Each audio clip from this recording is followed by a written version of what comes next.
Assalamualaikum warahmatullahi wabarakatuh. Salam sehat, salam sejahtera buat kita semua. Yuk kita belajar lagi. Pada kesempatan kali ini kita bersama-sama akan membahas soal integrasi sosial. Ya. Kalau kemarin kita sudah membahas mobilitas sosial, sekarang kita membahas integrasi sosial. Namun jangan lupa ya untuk subscribe-nya. Ya. Terima kasih untuk yang sudah subscribe. Yang belum, mohon untuk bisa melakukan subscribe. Integrasi sosial. Faktor-faktor terbentuknya integrasi sosial. Integrasi sosial adalah proses penyesuaian unsur-unsur yang berbeda dalam masyarakat sehingga menjadi satu kesatuan. Di mana masyarakat itu memiliki banyak perbedaan ya, tetapi mereka memiliki satu tujuan, sehingga di sini akan terjadi proses integrasi sosial. Menurut Beaton, integrasi adalah suatu pola hubungan yang mengakui adanya perbedaan ras dalam masyarakat, tetapi tidak memberikan fungsi penting pada perbuatan ras tersebut.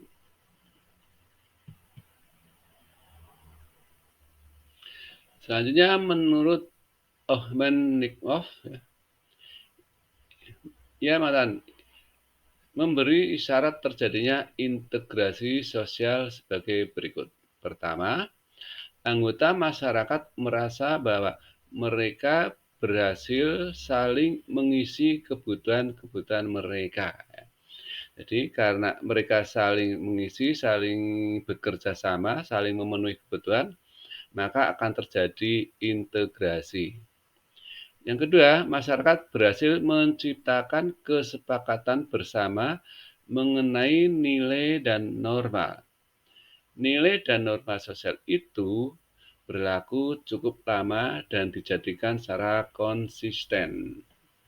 Ya, jadi karena mereka adanya kesamaan norma-norma susila yang ada di kelompok masyarakat tersebut, maka masyarakat tersebut akan mudah untuk berintegrasi.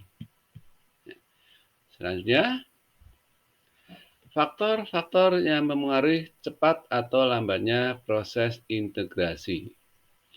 Pertama adalah homogenitas kelompok. Pada masyarakat yang homogenitasnya rendah, integrasinya sangat mudah tercapai. Demikian sebaliknya, ketika di masyarakat tersebut memiliki homogenitas yang tinggi, ya, memiliki banyak perbedaan, maka akan mengalami kesulitan untuk berintegrasi. Ya. Jadi pada masyarakat yang banyak memiliki kesamaan, ya, maka akan cepat berintegrasi, tetapi ketika masyarakat itu memiliki banyak perbedaan, maka susah untuk berintegrasi. Selanjutnya, besar kecilnya kelompok. Jumlah kelompok mempengaruhi cepat lambatnya integrasi karena membutuhkan penyesuaian. Kita tahu bahwa individu-individu itu memiliki pribadi-pribadi yang berbeda. Apabila di masyarakat itu banyak terdapat anggota masyarakatnya, maka semakin banyak anggota masyarakatnya, maka semakin banyak kepribadian-kepribadian yang ada. Semakin banyak pula keinginan-keinginan yang ada. Maka di situ akan muncul banyak perbedaan. Dengan demikian, maka akan susah untuk berintegrasi. Yang C, mobilitas geografis. Semakin sering terjadi mobilitas masyarakat, semakin besar pengaruhnya pada proses integrasi. Maksudnya di sini, apabila di kelompok masyarakat itu masyarakatnya memiliki mobilitas yang tinggi, ya, mobilitas geografis yang tinggi, sering terjadi kelompok-kelompok yang keluar masuk ya, maka di sini akan mengalami kesulitan untuk berintegrasi.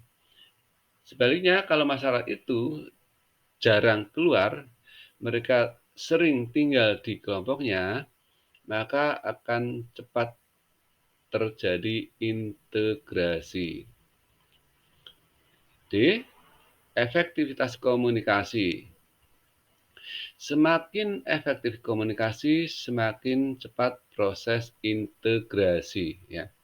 Maksudnya di sini mereka saling terbuka, saling berkomunikasi, ya, saling menerima untuk bermusyawarah, ya, bekerja sama, ya, sehingga proses integrasi akan mudah tercapai.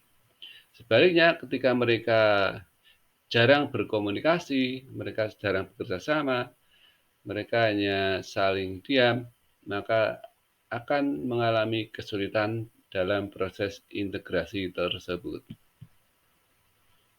Selanjutnya, bentuk-bentuk integrasi sosial.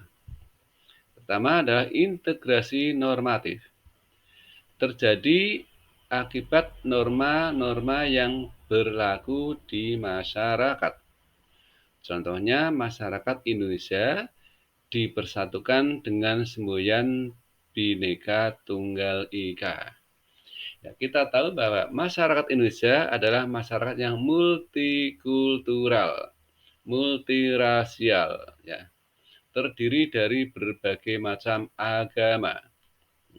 Tetapi karena mereka ya, memiliki kesamaan, memiliki visi misi yang sama, maka mudah untuk dipersatukan. Sebaliknya, apabila mereka memiliki ide-ide yang berbeda, semakin banyak ide yang berbeda, maka semakin susah untuk dipersatukan, semakin susah untuk berintegrasi.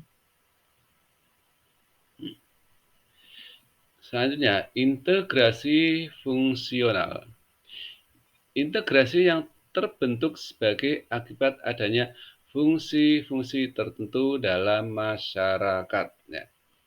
Jadi, karena adanya fungsi-fungsi yang ada di masyarakat, ya, maka di sini akan terjadi integrasi. Contohnya, Indonesia yang terdiri dari berbagai suku mengintegrasikan dirinya dengan melihat fungsi masing-masing suku.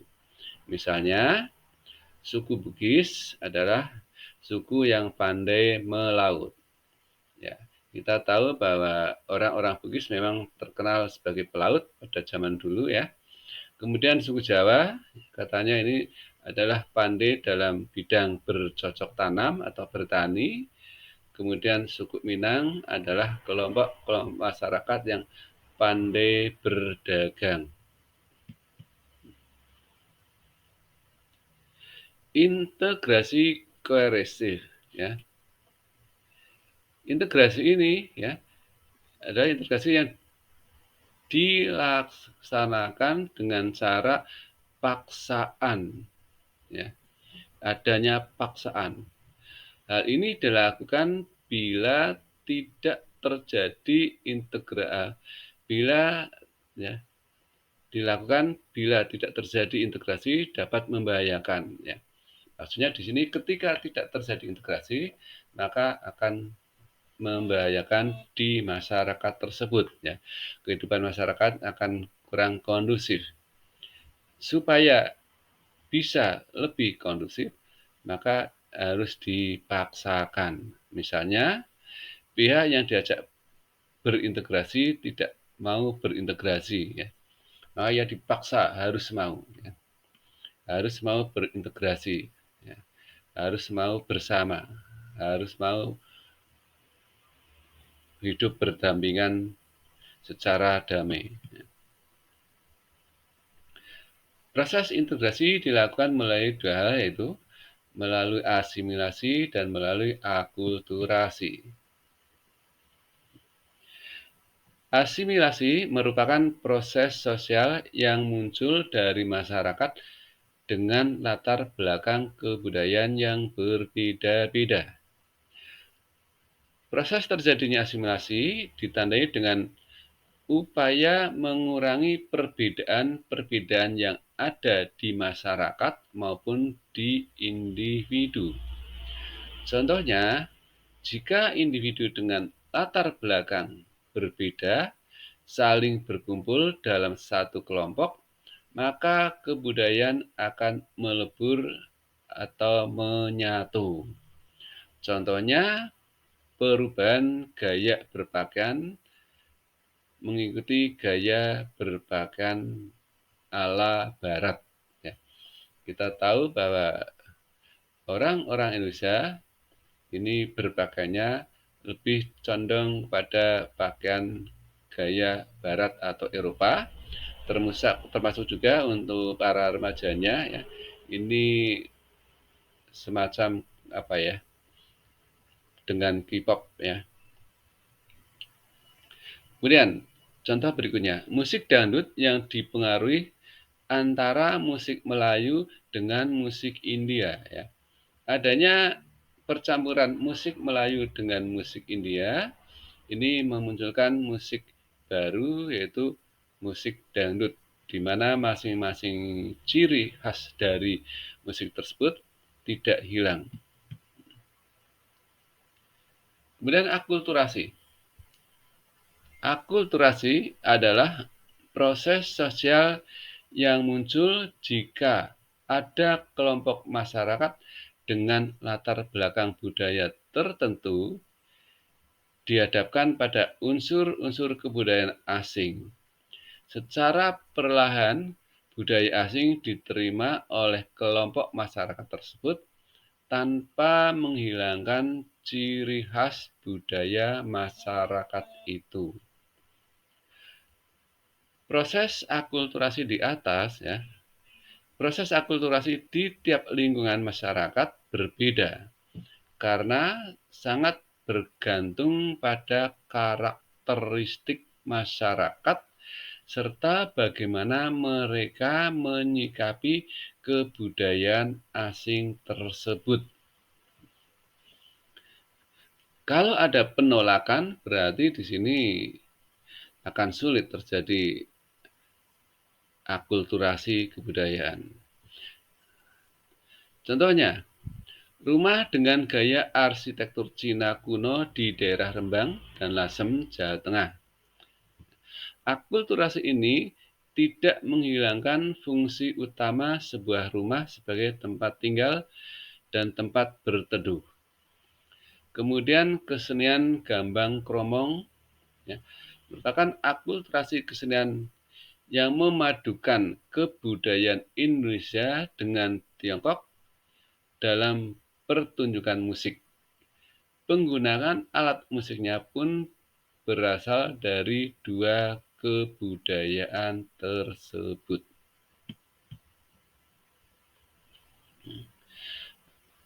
Faktor-faktor yang mendorong terjadinya integrasi sosial. Pertama, adanya toleransi terhadap kebudayaan yang berbeda. Ya.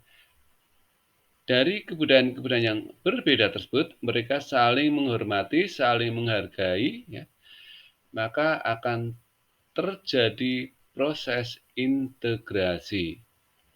Mereka tidak menonjolkan ya, kebudayaan sendiri serta tidak meremehkan kebudayaan yang lain. Yang kedua, kesempatan yang seimbang dalam bidang ekonomi. Apabila di kelompok masyarakat tersebut memiliki perekonomian yang seimbang, maka akan mudah untuk terjadi integrasi sosial.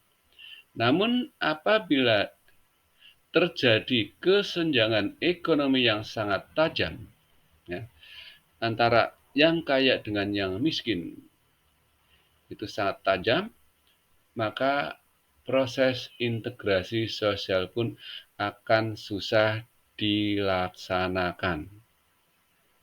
Ketiga, adanya sikap terbuka dari golongan yang berkuasa. Maksudnya di sini ya, yang berkuasa itu tidak bersifat eksklusif. Ya. Dia merakyat, dia mau membaur, dia mau bersama-sama, mau duduk bersama, ya, bermusyawarah, tidak bersifat eksklusif, ya. Sehingga dengan sikap yang demikian, maka proses integrasi sosial akan cepat terlaksana.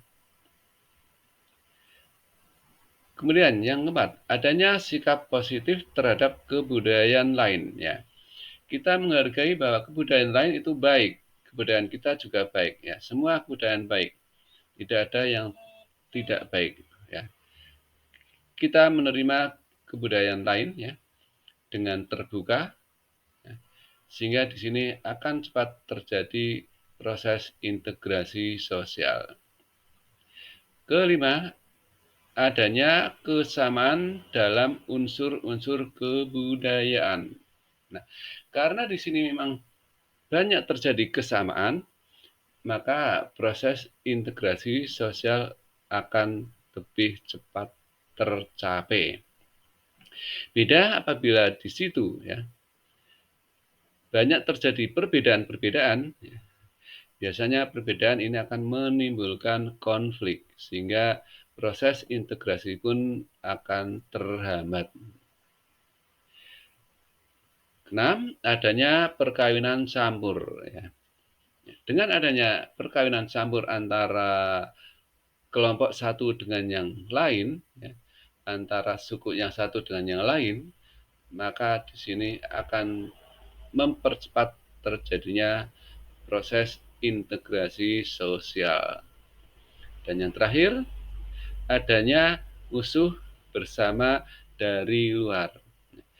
Karena mereka memiliki musuh yang sama, maka secara otomatis mereka harus bekerja sama, harus bersama-sama menghadapi musuh yang sama. Tidak mungkin musuh yang sama itu dihadapi sendiri-sendiri. Sekedar flashback ya, kita lihat ketika Indonesia di bawah pemerintahan kolonial ya, sebelum muncul organisasi nasional, di situ perlawanan terhadap pemerintah kolonial dilakukan secara kedaerahan. Ya. Karena dilakukan secara kedaerahan, maka perlawanan tersebut akhirnya gagal. Ya. Melihat kondisi yang seperti itu, kemudian menyadari bahwa dengan bersatu menghadapi musuh yang sama, maka musuh dengan mudah dihadapi. Ya. Untuk selanjutnya, coba dikerjakan soal berikut ya. Ada soal, apakah yang dimaksud dengan konflik? Sebutkan 4 faktor penyebab konflik. 3, sebutkan 4 cara mengatasi konflik. Kemudian, apakah integrasi sosial itu? Sebutkan 3 faktor terjadinya integrasi sosial. Dan terakhir, apakah asimilasi itu? Ya. Silakan dikerjakan secara kelompok, boleh ya. Didiskusikan di kelompoknya. Nanti kalau sudah dipresentasikan. Demikian untuk pembahasan materi kita pada saat ini ya. Apabila ada kekeliruan, ada kesalahan, mohon maaf. Terima kasih. Wassalamualaikum warahmatullahi wabarakatuh.